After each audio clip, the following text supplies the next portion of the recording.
Hey yo, this is SC Southern Style here, bringing you another StarCraft 2 match. This is a 2v2 from the gold ladder.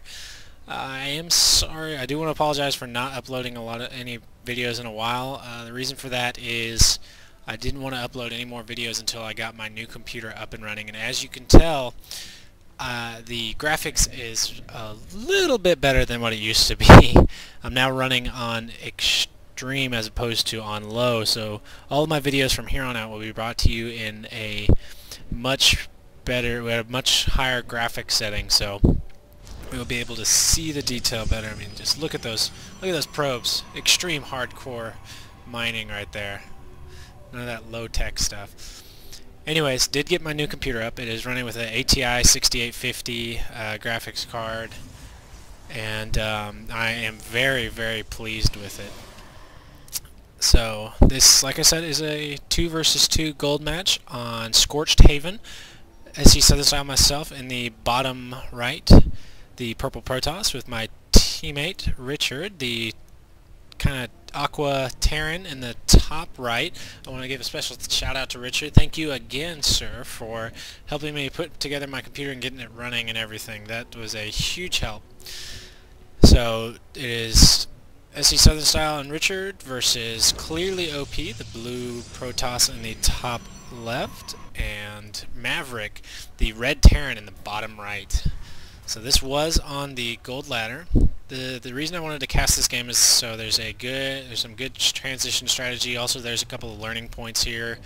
I also get to kind of explain my new build that I'm going. I'm no longer going the typical 4-gate Protoss build. I'm switching it up to go to 3-gate Blink Stalkers. I do want to note the reason I scout out in the beginning is to check for stuff like what Maverick is doing right now. He's getting double gas, so he's going to be a very tech-heavy build. Typically, whenever you see somebody go for double gas, it means they're going to be kind of rushing to high-tech units real fast. So you want to typically take advantage of that by doing an early push. So just going to leave this probe down here at the Zelnaga watchtower just to make sure they don't sneak anything past, and I can also throw a proxy pylon down there. Clearly OP, going for a pretty standard build,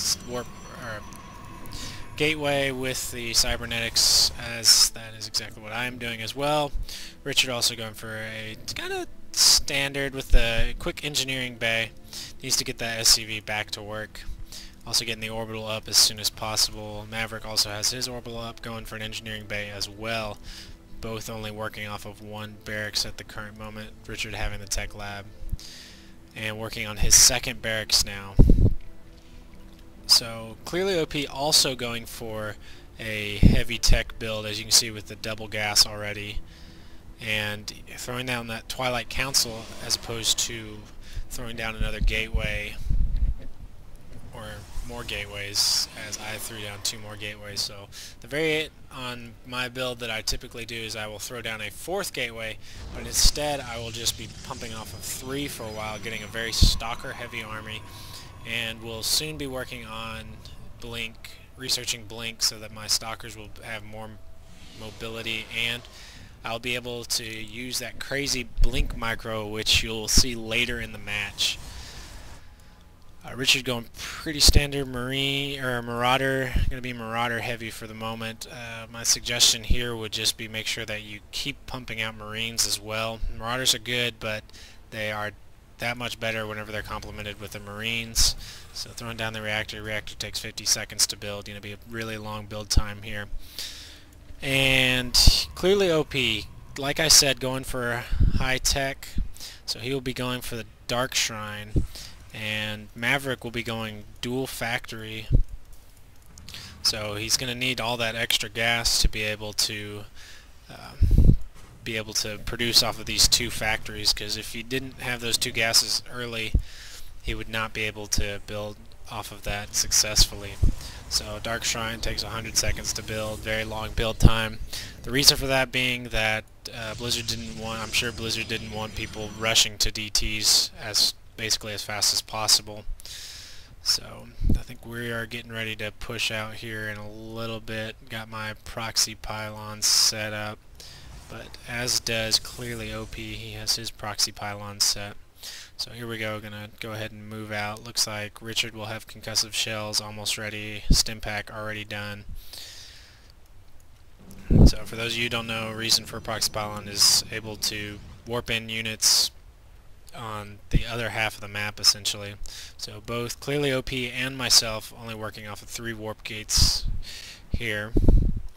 No add-on on the barracks there. He's just got 6 Marines for the current moment, but he is producing a 3rd factory, so very heavy tech build. He has the armory, so we can be seeing upgrades or Thors here. Got 1 tank out already. I believe Richard does not have his tank out yet. He's working on a starport right now. First couple Dark Templars get warped in right there, but we are going to go ahead and move out now. So he's going to bring those Dark Templar back into his base to help fend this off. We got kind of lucky there that they were already on the move out. He's only got 1 in his base right now. So I think I see the Dark Templar right there, and I realize, okay, crap, we got Dark Templar.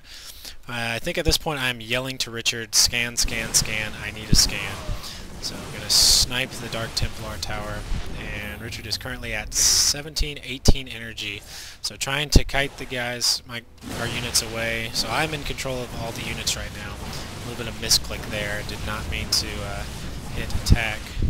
Probably should have stayed and taken those 2 out, at least gotten some kind of return for that. Would have slowed them down a lot more. These Marauders are probably going to get taken out just because they're so slow.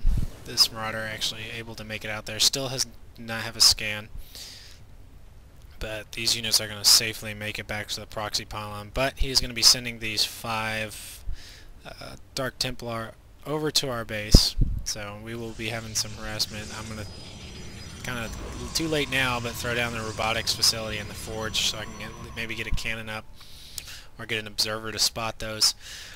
Richard is going to be the one who's going to take the hit here. He gets sneaks those 5 DTs up into his base. What you want to do if you are doing DT play is you want to get in their worker line and really put some harassment on them. So he's got enough for a scan right now. This is one of the teaching points. He threw the scan down and that tank really wasn't even in position.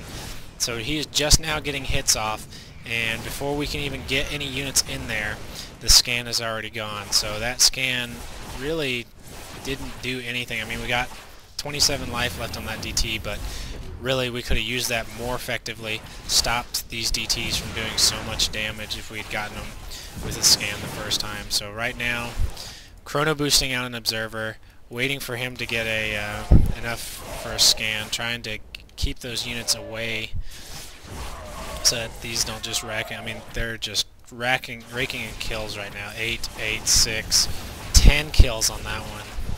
So factory going to go down as well. Now he's got enough for a scan, but we need to get the units inside there so we can get a surround on it. While we are doing that, Clearly OP and Maverick are doing the right thing. They're expanding off of that. Really smart if you're putting harassment on your opponents is to expand off of that. So Richard needs to get that command center back where it needs to be. We still do have this army down here though. I'm finally researching Blink, getting that in, getting a couple more observers, leaving one. There should be one somewhere. There he is. Gonna leave this guy on the door just in case he tries to sneak any more DTs. I know that I destroyed that Dark Templar, the Dark Shrine, so if he does try to go to DTs again, it will be delayed. Maverick going ahead and throwing out a Thor. I don't think so he's kind of low on his macro here, leaving 1,700 minerals. So what he's probably going to do is pick up both of these refineries just because he needs the extra gas to be able to produce off of the 4 factories that he's got here. So going to send the observer. These stalkers, keep in mind, have blink now, so they're going to blink up onto the high ground and basically pass this entire turtle right here. Going to be able to kill that Thor there pretty easily. So I'm just trying to take out the tech labs right now because I know that he's producing probably siege tanks, and I see that he was producing Thors. Alright, this is what I want to talk about for Blink Micro. So blinking that stalker back. See, the ones that are getting hit, you can individually blink them back, and the AI of the of the units will attack a new unit, basically allowing you to keep that unit for more hits than he would if you just left him there. So kind of heavy micro intense build if you can do it. So I'm going to blink onto these tanks just in case they tried to go siege mode. I'm right there at point blank, so they would not be able to hit me, and even if they did hit me, there'd be a lot of splash damage. So trying to blink back individual stalkers here. This one getting hit, going to blink him over here. Able to save him, so he's going to start regenerating shields, and he would have been dead if the Thor had just kept hitting him.